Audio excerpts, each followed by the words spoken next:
What is this? What are we watching? What is absolute cinema? Just cinema. Dream Team. It's great to see the gang back together. Wait a second. Wait, what? Overwatch Classic. Protect the President comp. Wait, I'm getting big nostalgia vibes here. Oh wow, oh wow, the car wash. Oh, that flank, dude. 3 weeks. 2 tanks. 6v6. Let's go. Zero limits. Zero limits? 12 Wintons. What? Someone called the ambulance. Are you kidding me? Heroes never die. Masteress is back. Back to the past. Oh wow, that was cool. That was so cool. Back to the past. Masteress is back. Overwatch 2 Classic. For 3 weeks, 6v6 with this. This is exciting. Just by looking at this, I got like so many memories, so many, I don't like, nostalgic moments, you know? I can't wait. A blast to the past begins with Overwatch Classic. 8 years ago, let me just zoom in a little bit more like this. 8 years ago, Blizzard released a completely new gaming world called Overwatch. Connected by a team of fighting for the future, millions of you jumped into an experience. New heroes like a time-jumping adventurer, an esports champion turned mech pilot, and a genetically modified gorilla from the moon. Together, we all fought across fantastic battlegrounds from all corners of future Earth, including Temple of Anubis, Hanamura, King's Row, and Dorado. Okay, but why did they go with Temple and Hanamura first in this with 2 CPs? Now, you'll be able to relive the nostalgia in a series of new limited time events in Overwatch 2, where you can experience the original heroes, abilities, and maps in the classic 6v6 team-based action you remember. Get ready to answer the call for Overwatch Classic. This is going to be a lot of fun. Each Overwatch Classic event will feature heroes and balance from popular moments in the game's history, ranging from the fast-paced and frantic gameplay of the 2017 mod meta to the triple tank, triple support style of GOATs. What? In the first Overwatch Classic event, we're taking it all the way back to the original 1.0 release from May 2016, which includes many abilities that haven't been seen for years and all the chaotic gameplay from that era, like Torbjorn Turret Play of the Game type of angle, or I don't know, Torbjorn Armor Packs. Wow, so it's not just like Overwatch Classic 1.0 released from 2016. They're gonna do like multiple ones. Patch 1.0 first introduced us to the first 21 heroes and 12 maps across 4 different game modes. Many of the heroes had high risk but high reward gameplay. You'll also be able to flex with 1, 2, or even 6 tanks to form your frontline defense, plant multiple targets on the payload, and constantly boop or hook your opponents into the Ilios well. Wait, does this mean that Hook 1.0 is here? I have bad dreams with that, with the hook. The 1.0 hook. Oh god. How did they code this? There's no way. There's no way. Expect heroes like Widowmaker to be a constant threat. Is now as well. Or be careful as you try to peek around corners, as Hanzo Scattergower can strike you before you can see it. Scattergower is back. I can't. Right now I die from Hanzo Dragons, from Diva Bombs, from Junkrat nonstop, but Scattergower was the one that was tilting me the most back then. Junkrat and Diva mains will need to watch out as their own weaponry can harm them. Oh, yes. You do damage to yourself with your grenades and with the Diva Bomb, if I remember correctly. And you'll be extra pressured to attack or defend the objectives, as Symmetra's teleporter will be able to transfer players from the spawn directly back into the action. Finally, watch out for Mercy to swoop in after you make that stunning quintuple elimination, as her Resurrect ultimate will instantly revive all her fallen allies at once. Masteress. I can't wait to experience this again. I'm probably going to be playing a lot of Mercy and going for the mass guesses. I think if you're in the opposing side and you get a huge mass guess, it's not going to feel that good, but we'll see. We'll see. Explore the original abilities. We're grouping heroes in the 4 original classes. Wait, attack and defense. Widowmaker was defense, Torbjorn was defense. But you're not required to play attackers when on attack or defenders when defending. Pick the heroes that work best for you. Also, in the first few days, Overwatch Classic will play with the no hero limits rule as the original release didn't force hero limits. So you can have up to 6 of the same hero for any meme comp you want. After that, we will enable single hero limits for the remainder of this first Overwatch Classic event. This is going to be a lot of fun. In general, each hero will be able to power up their ultimate ability a lot faster in Overwatch 2, as the general ultimate charge cost was much lower back then. Also, any heroes that can be interrupted out of their ultimate can have a portion of their ultimate charge salvaged depending on when the interruption occurred. Oh, wow, dude. Am I the only one? Like, I'm reading this and I'm getting like flashbacks and I'm rethinking, you know, like I'm living past memories. Ult got cancelled with, I don't know, with Soldier midcast or Zarya or whatever, and then boom, I have 75 again. Oh, wow. Ultimate charge salvage depending on when the interruption. Okay. Health pulls, damage outputs, and projectile sizes are also reverted to before the Overwatch 2 Season 9 update. Offense heroes. Cassidy. What? We have a description of every hero. What? These are gonna be all the heroes? Yes. Okay, should we go through them or finish this? Oh my god, in the maps, wait, I'm spoiling so much. Okay, this is gonna be a long one. Let me go through this. And then we're gonna see. So, Cassidy, Peacekeeper, Accurate Powerful Revolver, also Wealthy Fire remaining rounds. This is the right click. Combat roll, roll in the direction you're moving and reload. Flashbang, stun enemies in front of you. I love playing with Cassidy with a flashbang animation. Face off against your enemies, press your ultimate to lock on, then primary fire to fire. What's different? Cassidy truly brings Wild West action in Overwatch Classic. His damage output will be more increased than what you may be used to in Overwatch 2, with damage from the fanning the hammer dealing 70 damage per projectile. Cassidy's flashbang is restored to its original form, where heroes caught in its blast will be immobilized for a few seconds, leaving them vulnerable to attack. Finally, Deadeye has more versatility, as Cassidy can cancel from firing and save up to half of his ultimate charge. I remember, I think the first pro game that I watched of Overwatch, the camera was non-stop on Cassidy players. I think it was Shurk4 versus IDDQD. Don't quite remember the teams on King's Row. And I didn't watch like any guides or anything. And I remember that I was just looking and they were doing fan the hammer non-stop. Flashbang, fan the hammer. Just non-stop with the fan the hammer. Oh my god, I can't wait this. Okay. Genji. Cyber agility, climb on walls and double jump. Throw accurate burst of 3 projectiles for the shuriken. Shuriken, throw a fan of 3 projectiles in an arc. Swift strike, rapidly dash forward and inflict damage on enemies. Eliminations, reset the cooldown. Deflect incoming projectiles towards the direction. Okay, same thing. Unsheath a deadly melee weapon. What's different? Genji's Dragon Blade won't be able to be ignored so easily, as he can attack for up to 8 seconds. Genji's also more mobile, as double jump will reset as you wall climb. So ultimate is buffed and he has more mobility than he already has.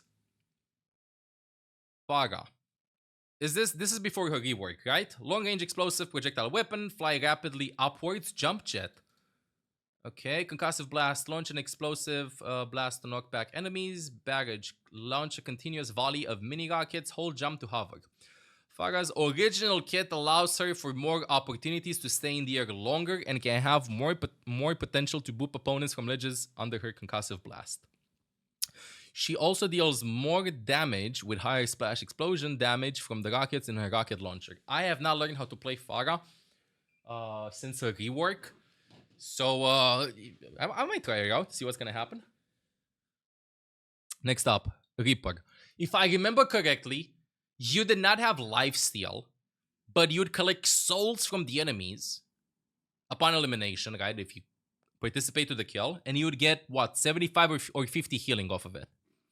Short range spread weapons, shotguns, move faster and become invulnerable, but you cannot shoot with Raid Form, Shadow Step, teleport to a targeted location, Dead Blossom, damage all nearby enemies, and the Reaping, collect soul globes to restore health. What's different? Aside from the broader damage changes in Overwatch 2, Reaper's passive, the Reaping, will return to its original form, where soul orbs will be dropped from defeated enemies that Reaper can pick up to gain 50 HP. Also, plan how to use raid form, as it cannot be cancelled ugly. Hey, Soldier. I don't remember what Soldier had. Probably extra damage per bullets. Automatic assault weapon, unchanged for the sprint, unchanged for the biotic field. Tactical visor, same thing. Okay. Soldier 76 had mostly tuning changes throughout Overwatch's history. His heavy pulse rifle deals less damage at 17 damage per projectile, but the rifle has no recoil and will have instead increased spread the longer you hold it. Wow, the spread, no recoil. It was like in a pattern that was random, kind of like you would. Oh, wow. Oh, you gotta control it, bro. You gotta control it. Okay, and Tracer. What did Tracer have? I don't know.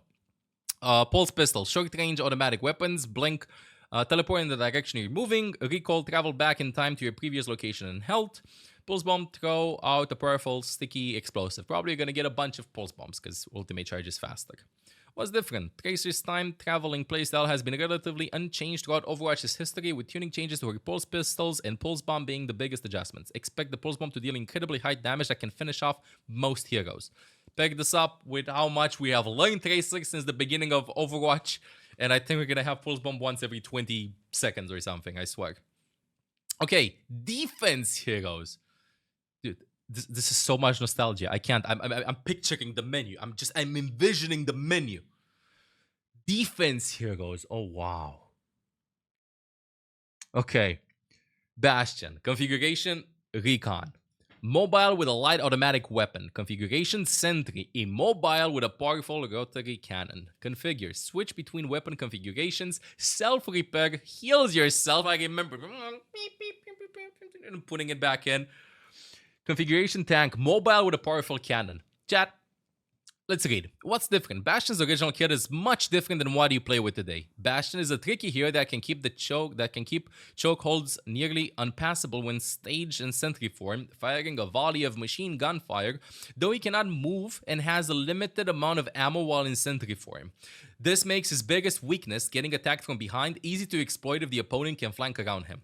Don't forget to use the self-repair to heal Bastion when you're not dealing damage. Also watch out, as configuration, Tank will deal massive bursts of damage as he freely roams the battlefield in tank form. Okay, I remember, I think it was in the beta, Bastion had a shield. Had a mini shield. So they're not bringing the shield back. On release, this was his kit. I remember that it was the first couple of days of Overwatch, we were all struggling with Bastion. We were all like struggling with Bastion. Everybody was like, just get Genji to deny the Bastion and stuff. He was just rolling front middle left and right. But that was because I feel like we were all learning the game. I don't think he's going to be that strong in this form. But for me, I personally enjoyed playing the previous form of Bastion guy and then the rework one. Specifically because I think that protect the president strategy, which was just sitting on the payload and getting shielded, was super fun. Super fun. Every once in a while. I'm not biased at all because I could flank with Ana. This is a little bit later on with the strategies and stuff. I'm getting ahead of myself, thinking way too much in the future. This is like the early release in 2016, season 1. But still, I remember Bastion sitting like in one spot and just everywhere. So we'll see how we're gonna be playing against this. Hanzo. Oh no. Oh, this is my worst nightmare. If an ability ever frustrated me in game, if I would have to make a top abilities that have frustrated me throughout time, it would be Scatter Arrow. It was so annoying. Stormbow. Hold to charge, then release to launch arrows further. Sonic Arrow. Reveals enemies for a short time upon impact. Scatter Arrow. Splits into multiple ricochet arrows on impact. Dragon Strike. Launch a deadly dragon spirit that devastated enemies it passes through. Wall Climb. Jump at a wall to climb up them. Hanzo's most notable change was swapping his original specialty arrow, the Scatter Arrow. This is a powerful choke buster attack which will launch a volley of projectiles reflecting on the walls, which combined with the Sonic Arrow is a great way to stop a flanking target that may be hiding around the corner. Or like when Tracer was dashing towards you, you would aim at the feet so that it would bounce with all the arrows on her. Hanzo won't have his lunge jump passive either, so his mobility is more limited. You know what was really annoying about this Katagaro? That you'd get eliminated, and then you'd hear the voice line, simple geometry. Bro, what do you mean simple geometry? You just died randomly. You just died randomly. You can't just say simple geometry. That doesn't make any sense. My god. That's what was really triggering. Okay, Junkrat. You were doing damage to yourself with your left click. Because I died several times on Kingsgrove Hotel while spamming with Junkrat. And I got flamed for it, but we don't talk about that. Frag Launcher. Bouncing explosive projectile weapon. Concussion mine. Throw a knockback mine with ability 1, then detonate it with alternate fire. Steel trap. Place an immobilizing trap. I think this is how you pronounce this. Rip tire. Drive and detonate an exploding tire. And total mayhem. Drop bombs on death. Well, so what's different? Junkrat has a lot more risk to his own health as damage from his frag launcher will be dealt on him as well. Concussion Mine only has one charge which will limit how Junkrat can use the ability to jump into action or deal damage to opponents. So I remember just spamming non-stop choke points. I hope...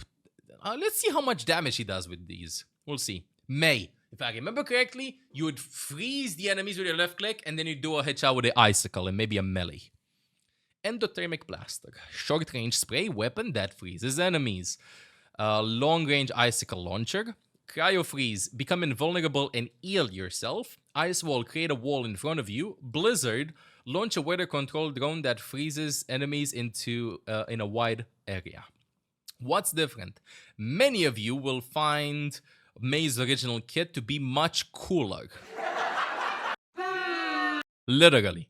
The primary fire from Endothermic Blaster will quickly freeze individual enemies, allowing May to deal an icy cold elimination with the alternate fire. Also, the ice wall will be a more formidable obstacle to take down with each pillar having 500 health. Oh wow. I don't remember the walls being so big in HP. My goodness. Okay. May is gonna be very annoying to play against. I'm gonna be playing May. Torbjorn, armor packs, armor packs, armor packs, please. Oh wow, so such a long description of the abilities. So, still has his gun, slow firing, long range weapon, forge hammer swing to improve your turret or damage an enemy.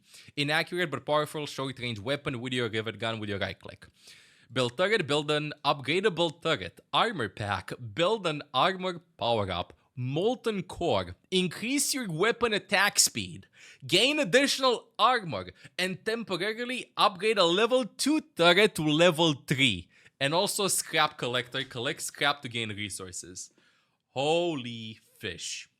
Torbjorn's original kit is about building his tools and resources out of the scraps fallen from both allies and opponents. Collect scrap to deploy armor packs that you or your allies can pick up for additional armor HP. When you use deployed turret, a small low damage level 1 will be placed, but you can use your forge hammer to upgrade it to level 2, which is the same turret that now deploys automatically in the live game. So level 1 turret is a little bit weaker than the level 2 turret that we currently have in the game. With your original Molten Core ultimate, power up Torbjorn with additional armor and faster movement, and instantly upgrade a level 2 turret to the missile launching, rapid firing level 3 turret to secure any battleground.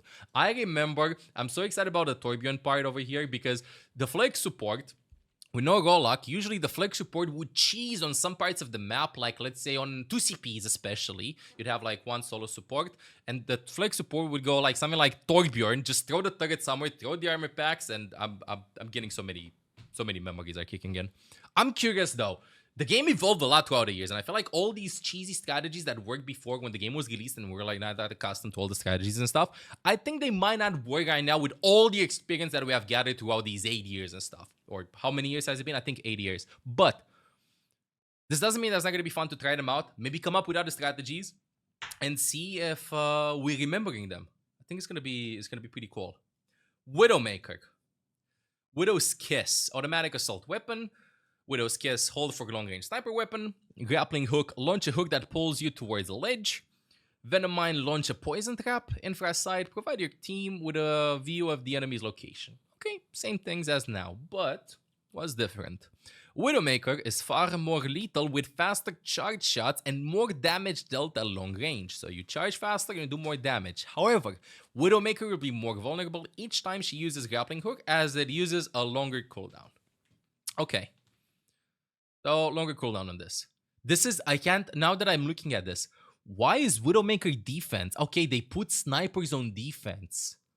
Interesting. Okay, and now moving on to tanks. Diva. Automatic short range spread weapon, same. Light gun, automatic weapon boosters fly in the direction you're facing. Defense matrix, block projectiles in the area in front of you. Self-destruct, eject and overload your mech, causing it to explode after a short time. Call down a new mech, eject out of your mech when it is destroyed. Let's see. What's different? Diva's original kit is more static and lacks the micro missiles ability that would be added later in Overwatch. Oh wow. Notably, her defense matrix continuously channels the field for several seconds between a 10-second cooldown, and Pilot Diva can be damaged from the blast of her own self-destruct ability, which takes 4 seconds to explode, making it a challenge for Pilot Diva to stay out of the blast radius of the devastating ability. Oh wow. That's all I'm saying. Oh wow. Let's go to Reinhardt. It's gonna be an experience to play Diva in this. Rocket Hammer, devastating melee weapon. Barrier field, charge, fire strike, earth shatter, same stuff. What's different though?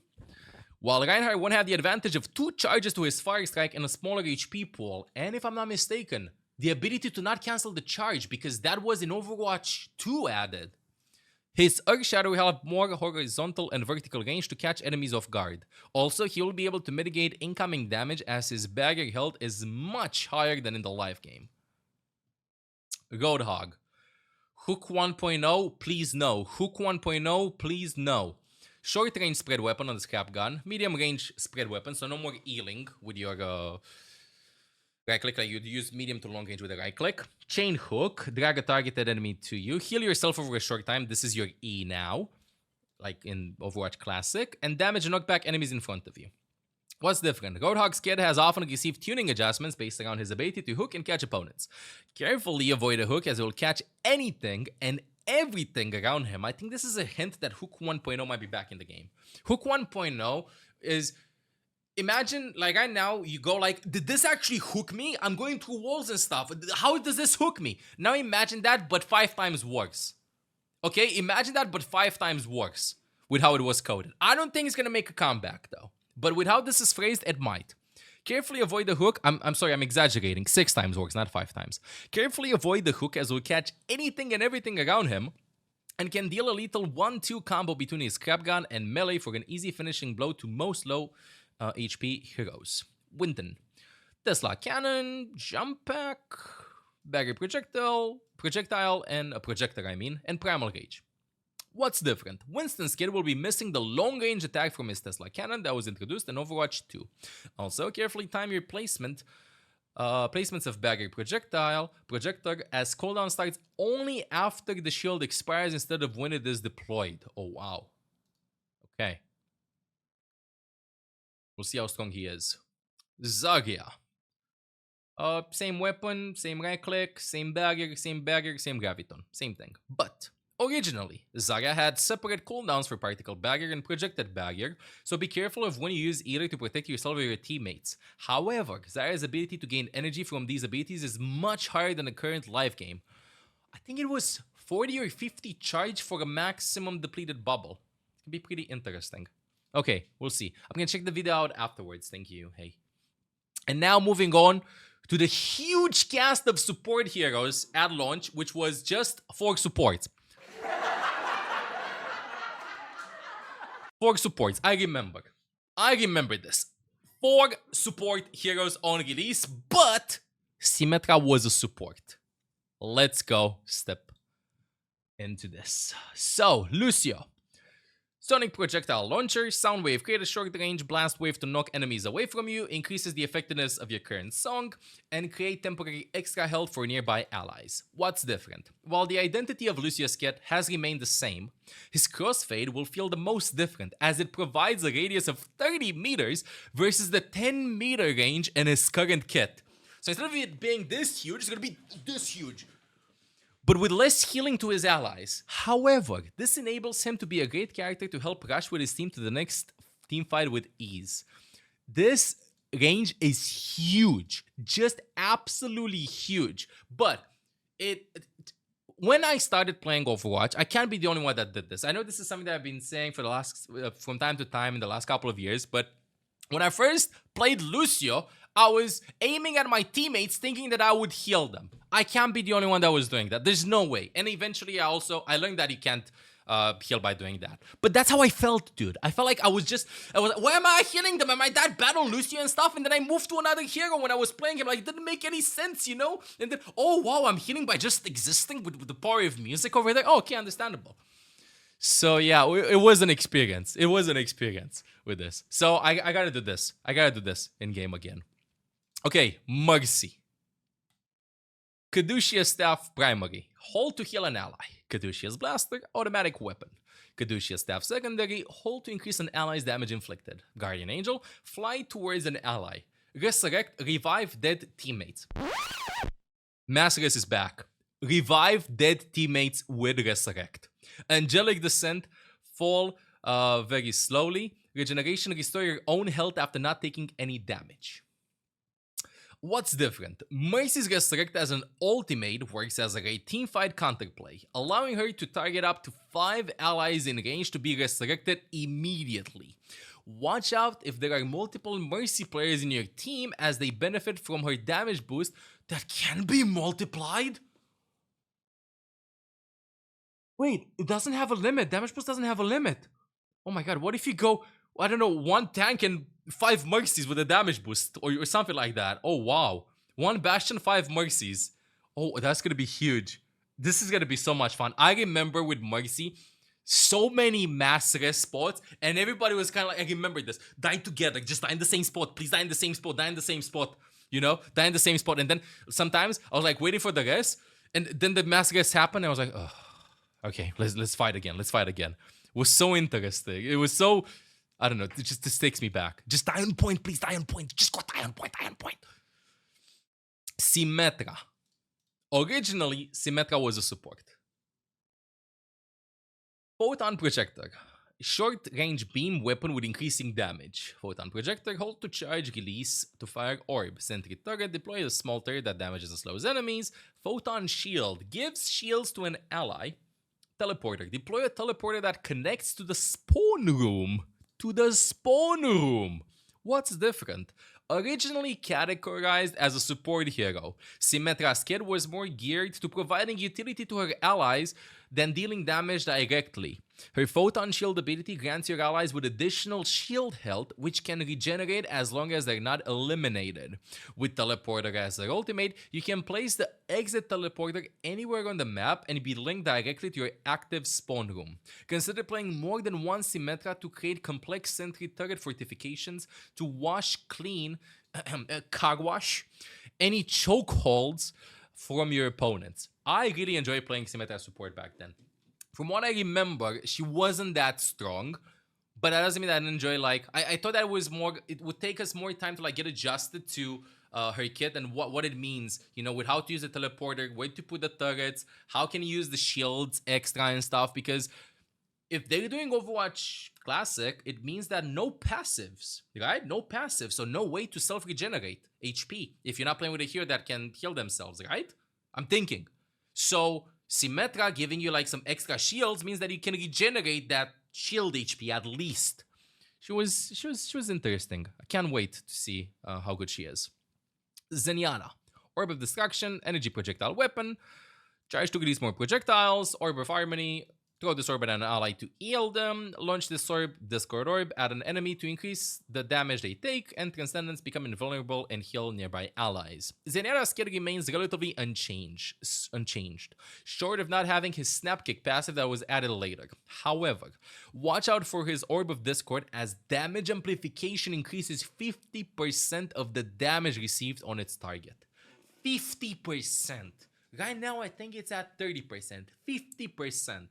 So, if memory serves me right, I think that Zen wasn't that good on release. I remember that Mercy was played in almost every game for support. Mercy Lucio was played, something like that. And Zen wasn't that strong. But, keep in mind, it's been years and years and years, right? I think just looking at this number with 50% on this, if the enemies have 3 tanks or 4 tanks, I think it makes a lot of sense to just go Zenyatta. You know, we have like other game knowledge right now, and I think the game's gonna play differently than how we've remembered, even though the kits are the same as 8 years ago. Super excited. Map section. So that's it for the hero changes. You'll play on the 12 original launch maps that appeared in Overwatch patch 1.0 across the 4 original game modes. Assault, Escort, Hybrid, and Control. Assault. Assault maps are challenging maps where a team must try to capture 2 objective points that are defended by the opposing team within the time limit, and hopefully without one of your teammates raging because you're getting picked between point A and point B consistently. Hanamura makes a return. Temple of Anubis. Volskaya Industries. My opinion, this was my best map in the game. As Ana Flex support, I love playing on Volskaya. Okay, so 3 2CP maps. Hanamura, Temple, and Volskaya. Control maps are an all-out brawl as both teams work to capture an objective point and hold it long enough to score without letting the other team do the same. Best 2 out of 3 wins. If I remember correctly, though, actually, I think it was best out of 5 with the same maps repeating.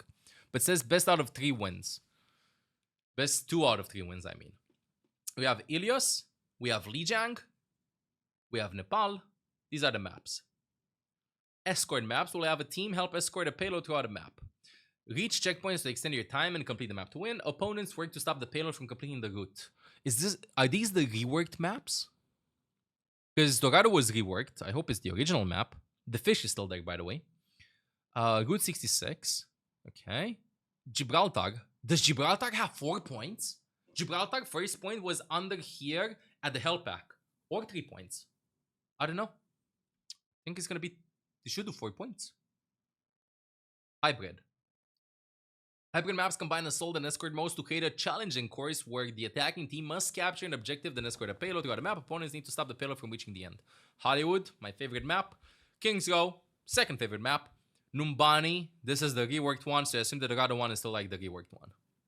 FAQ, when can I play Overwatch Classic? Overwatch Classic is a limited time event from November 12th to December 2nd. Is Overwatch Classic the team's answer to bringing back 6 vs 6? Overwatch Classic is separate from our broader 6 vs 6 plans. Overwatch Classic is meant to be a nostalgic experience, taking heroes, players, and the game back to moments in the game's history for limited time events. Is it a way to test bringing back 6v6 permanently in Overwatch 2? Nope. We're running separate 6v6 test modes in future seasons to gather feedback and gauge player interest on that format. I hope this is how you pronounce this word. See our recent director's take for more information on those tests. So it's all about nostalgia with this. Is this a separate game mode from Overwatch 2 is this a separate game from Overwatch 2 that I have to install? This is not a separate game. This is a mode that will be playable in Overwatch 2, which you'll find in the Events Hub and in the arcade in the main menu. What is the game mode for Overwatch Classic Patch 1.0? You'll play the quick play rule set using the original 21 heroes and the 12 original launch maps. In spirit of the patch 1.0 balance, there will be no hero limits and no role limits as you play for the first few days of the event. After that, we will enable the single hero limit role for the remainder of the event. Heroes will be organized in the original 4 original classes: offense, defense, tanks, and supports. Quick play rule set, so it's not gonna be like competitive rule set. Quick play rule set, so no coin flip. Oh my god, I remember coin flip. So if both teams would cap the point, right? You'd cap hybrid maps, right? Both teams would cap the point. You'd get a coin that would say coin flip. And then the coin would flip, and then you'd pick randomly. The game would pick who attacks and who defends, and the team that attacks has to cap the first point. The team that defends has to defend it. But I see there's no mention about this mechanic in game, which was really bad. My opinion, but it's gonna be quick play rule set. But it might be nostalgic if they bring it back with competitive stuff. The team that defends auto loses, I remember.